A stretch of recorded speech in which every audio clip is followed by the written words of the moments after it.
ক্ষমতায় গেলে আইনশৃঙ্খলা পরিস্থিতির ওপর সবচেয়ে বেশি গুরুত্ব দেবে বিএনপি, জামায়াত ও এনসিপি। ডেইলি স্টার আয়োজিত নির্বাচনী সংলাপে এই কথা জানান দলগুলোর প্রতিনিধিরা। এছাড়া দুর্নীতিমুক্ত দেশ গঠন ও জনগণের মৌলিক অধিকারের ওপরও জোর দেন তারা। ডেইলি স্টার আয়োজিত নির্বাচনী সংলাপ, আপনার দল, ভোটারের প্রশ্ন শিরোনামে এই আয়োজনে অংশ নেয় 4টি রাজনৈতিক দল ও সাধারণ ভোটাররা। দুর্নীতি দমন, সুশাসন এবং আইন শৃঙ্খলা পরিস্থিতির উন্নতিকে বর্তমান সময়ের সবচেয়ে বড় চ্যালেঞ্জ হিসেবে চিহ্নিত করে নির্বাচনী অঙ্গীকার তুলে ধরে রাজনৈতিক দলগুলো।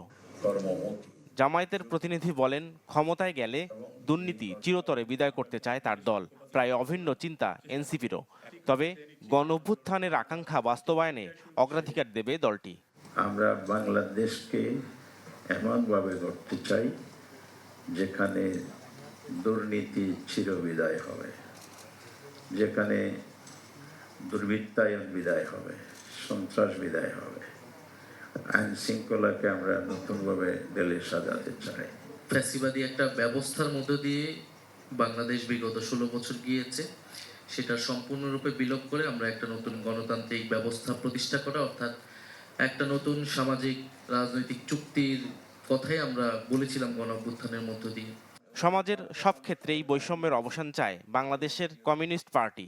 আর শিক্ষা, স্বাস্থ্য ও খাদ্য নিরাপত্তা নিশ্চিত সহ অর্থনৈতিক স্থিতিশীলতায় অগ্রাধিকার দেবে BNP. Decentralization of power, administration and political power, even the state apparatus, সেটাকে বিকেন্দ্রীভূত করতে হবে। আমরা অর্থনীতির জন্য একটা পরিকল্পনাগুলো আমরা নিয়েছি। এই পরিকল্পনাগুলো বাংলাদেশে নিশ্চয়ই আমরা ক্রাইসিসটা কাটিয়ে উঠে আমরা এমন একটা জায়গায় যেতে পারবো। এটা আমি জানি একদিনের সম্ভব নয়, দুদিনের সম্ভব নয়, কিন্তু 5 বছরে আমরা পর্যায়ক্রমে সেই জায়গায় পৌঁছতে পারবো, যে জায়গায় গিয়ে আমরা একটা স্থিতিশীল জায়গায় দাঁড়াতে পারবো। সাম্প্রদায়িক সম্প্রীতি, নারী অধিকার ও গণমাধ্যমের স্বাধীনতা রক্ষায় নিজ নিজ দলের প্রতিশ্রুতিও তুলে ধরেন রাজনৈতিক দলগুলো।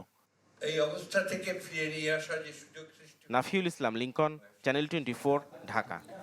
সানশাইন আটা ময়দা সুজি, ভালোবাসায় তৈরি।